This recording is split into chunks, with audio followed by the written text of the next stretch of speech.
Assalamualaikum warahmatullahi wabarakatuh. Halo, saya Dr. Uli. Kali ini kita akan membahas tentang pikun. Ada pasien Tuan LA usia 59 tahun didiagnosis diabetes tipe 2 10 sampai 15 tahun yang lalu. Ini gambar hanya ilustrasi, nama juga hanya ilustrasi.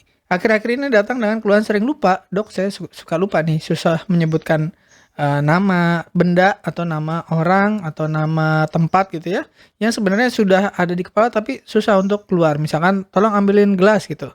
Nah, dia lupa tuh namanya gelas. Tolong ambilin itu yang di atas meja, apa tuh namanya, yang bening yang ada pegangannya itu, tolong apa. Nah, sebenarnya maksudnya mau ngomong gelas gitu. Atau nama orang juga kadang-kadang suka lupa. Ya dokter, ini yang kemarin dokter siapa yang yang itu yang biasa itu yang pakai kacamata yang suka ngomong-ngomong di YouTube. Nah, itu kadang-kadang suka lupa namanya gitu.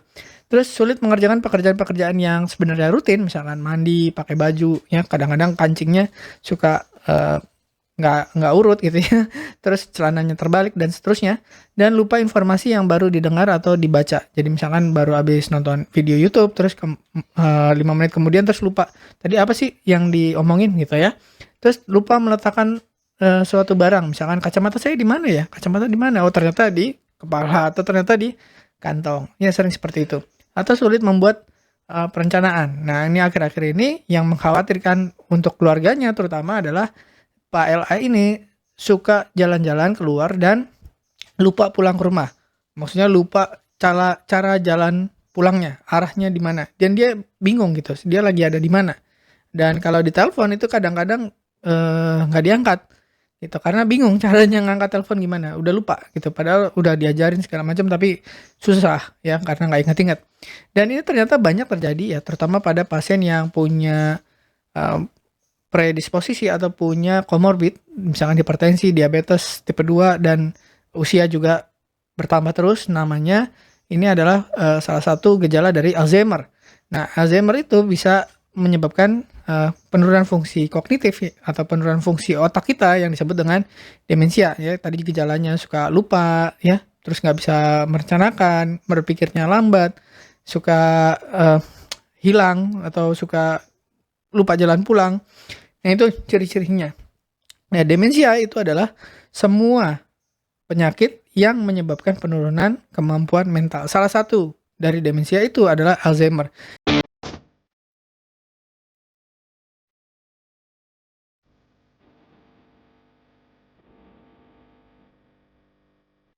Dan Alzheimer itu penyebab yang paling umum. Biasanya katanya 80% orang yang pikun itu penyebabnya adalah Alzheimer gitu, terutama pada usia lanjut. Penyebab yang lain sebenarnya banyak demensia itu, misalkan Parkinson yang suka bergetar itu, tremor ya kaki atau tangannya.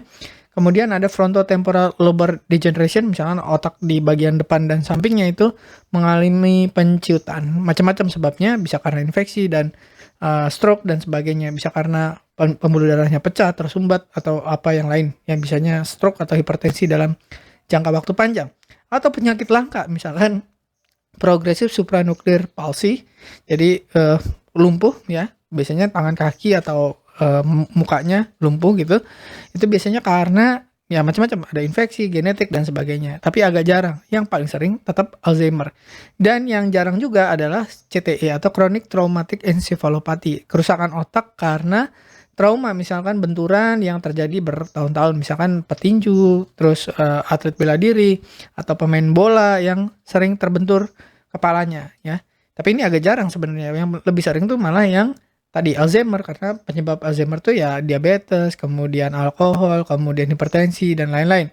Nah, gimana sih caranya mengurangi resiko Alzheimer? Karena Alzheimer ini walaupun tidak langsung mati, tapi bisa membahayakan diri sendiri dan orang lain. Misalkan lupa jalan pulang, atau tahu-tahu nyebrang di jalan raya, atau jatuh ya, misalkan jatuh di kamar mandi atau jatuh di mana karena kemampuan kognitifnya kurang gitu ya. Dan ada juga banyak dilaporkan juga yang Alzheimer itu akhirnya mengakhiri nyawanya sendiri gitu ya, atau bunuh diri, atau minta percepat kematiannya. Nah, gimana caranya supaya kita jadi tetap sampai misalkan usia tua tetap memorinya bagus, nggak gampang pikun, tidak menyulitkan diri sendiri, tidak menyulitkan orang lain, tidak membahayakan diri sendiri ataupun orang lain ya. Kita mengurangi risiko Alzheimer. Kita nggak pernah tahu ya kita akan dapat Alzheimer atau enggak, tapi kita bisa kok mengurangi risiko supaya tidak sampai kejadian. Yang pertama adalah memperbanyak silaturahmi dan belajar. Karena dengan silaturahmi dan belajar itu kita meningkatkan aktivitas otak kita untuk mendapat hal-hal yang baru. Jadi mempercepat regenerasi otak gitu ya.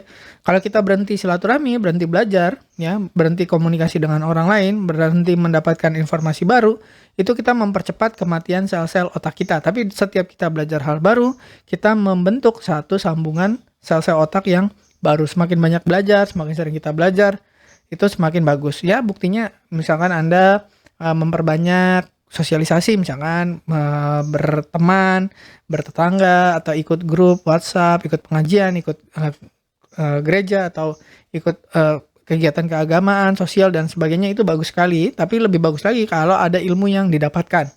Ya, misalkan belajar, terutama misalkan Anda hari ini nonton video saya sampai tuntas, terus menonton video-video yang lainnya, atau menonton video-video yang edukasi, sifatnya bukan hanya menghibur, itu juga mencegah daripada risiko Alzheimer. Yang kedua, yang sebenarnya paling tinggi, ya paling tinggi untuk mengurangi risikonya, jadi paling besar gitu pengurangan risikonya, adalah menjaga kesehatan fisik dan mental. Caranya adalah dengan ya berolahraga teratur, jaga pola makan, tidurnya diatur, jangan kurang ya, jangan kelebihan juga supaya sehat. Terus kalau stres itu sebaiknya memang harus dilakukan manajemen stres supaya jangan berlarut-larut gitu. Karena otak yang dibebani oleh stres yang kronis jangka panjang itu juga terbukti makin lama makin menciut ukuran otaknya. Jadi lebih kecil gitu, dan itu mempercepat tadi Alzheimer, kemudian mempercepat pikun, mempercepat kelumpuhan dan lain-lain.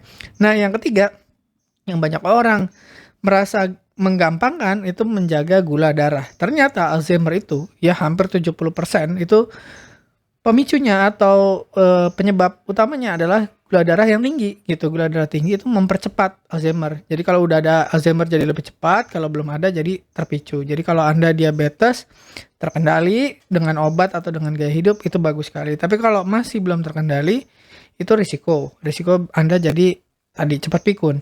Nah, berikutnya yang banyak orang juga tidak tahu itu adalah alkohol. Alkohol memperburuk Alzheimer dan merusak otak. Banyak orang yang gula darah tinggi, terus mungkin males gerak, malas olahraga, itu biasanya Alzheimer juga, tapi percepatannya itu tidak terlalu cepat gitu. Maksudnya dari gejala sampai dia lupa sama sekali, sampai benar-benar parah itu lambat ya progresnya. Tapi kalau plus alkohol, Anda dari muda hobi konsumsi alkohol itu biasanya sangat-sangat cepat karena alkohol itu merusak otak ya dan memperparah Alzheimer ya lebih cepat daripada misalkan gula darah doang. Nah, kalau Anda bisa menjaga supaya gula darah bagus ya usahakan alkohol juga dikurangin atau tidak sama sekali gitu ya. Nah, kenapa kok bisa sih ternyata yang menyebabkan otak kita rusak itu ada dua lah, peradangan sama kerusakan di pembuluh darah. Nah, peradangan itu penyebab utama dari Alzheimer, biasanya dipicu pembuluh darahnya rusak. Bisa karena hipertensi, karena diabetes, macam-macam ya. Itu ada kerusakan terus radang. Nah, peradangan terus rusak itu bisa bikin penyumbatan. Nah, kalau penyumbatan di pembuluh darah yang ke otak, akhirnya otaknya tidak dapat oksigen. Jadi gangguan oksigen ke otak mempercepat sel-sel sarafnya itu jadi mati dan tua dan mati dan jelek gitu ya.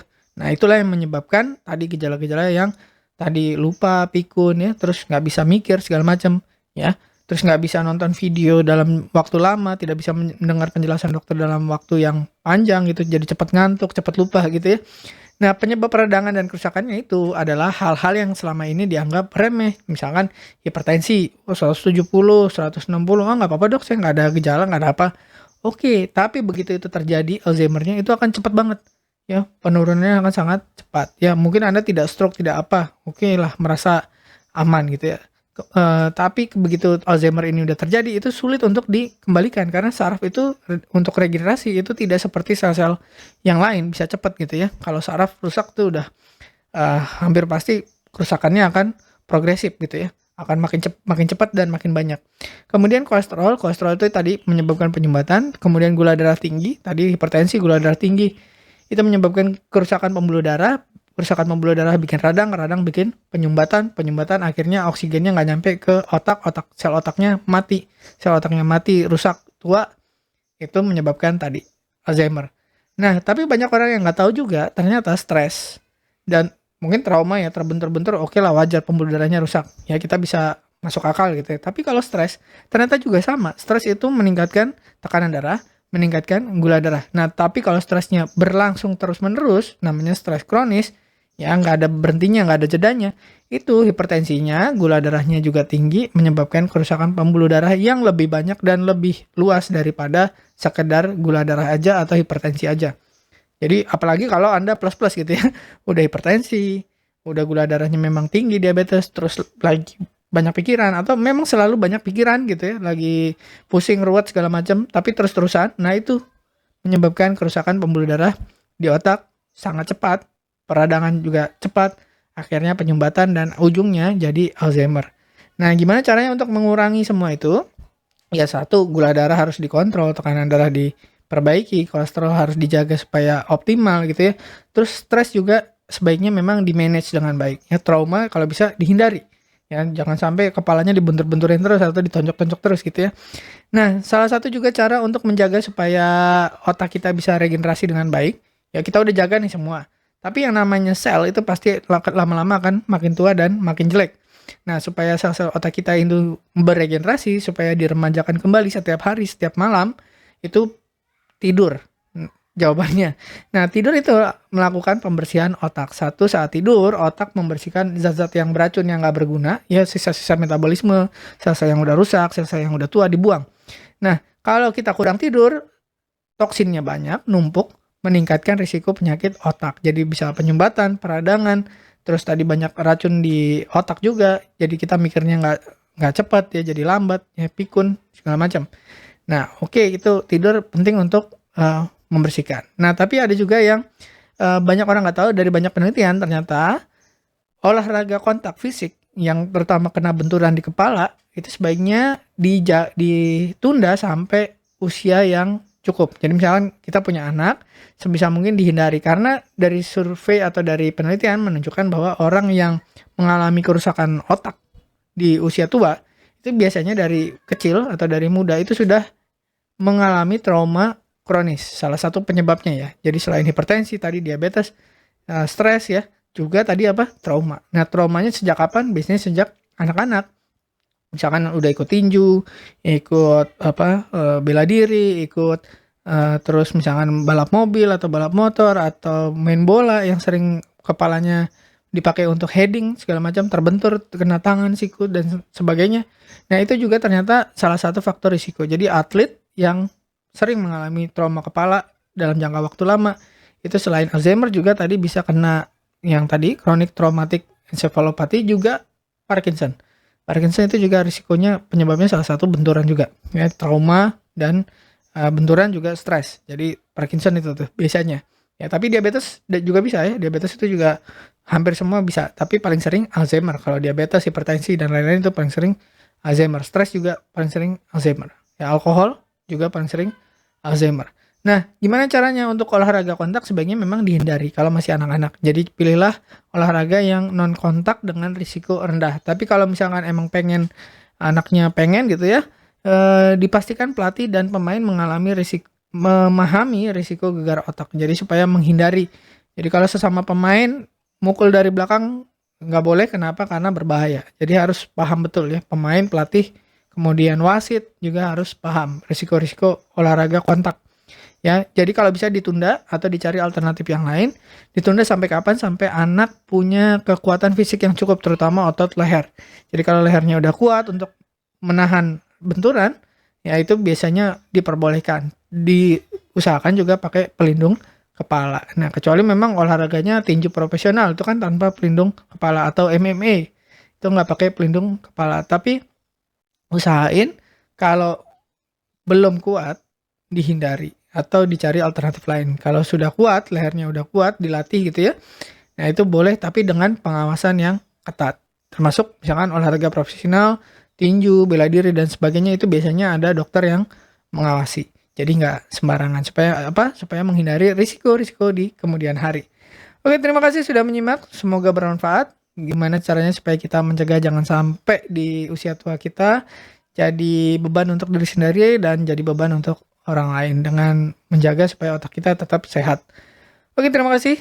Semoga bermanfaat. Saya Dr. Uli, Assalamualaikum warahmatullahi wabarakatuh. Terima kasih telah menonton hingga selesai. Jangan lupa tulis pendapat Anda di kolom komentar. Saya Dr. Uli dan saya sangat senang bisa belajar dan berbagi dengan Anda. Salam hidup sehat dan mulia. Jangan lupa tekan tombol like, subscribe, lonceng notifikasi, dan ikuti media sosial kami sehingga Anda tidak akan melewatkan ilmu berguna lainnya dari kami. Sampai jumpa di video berikutnya.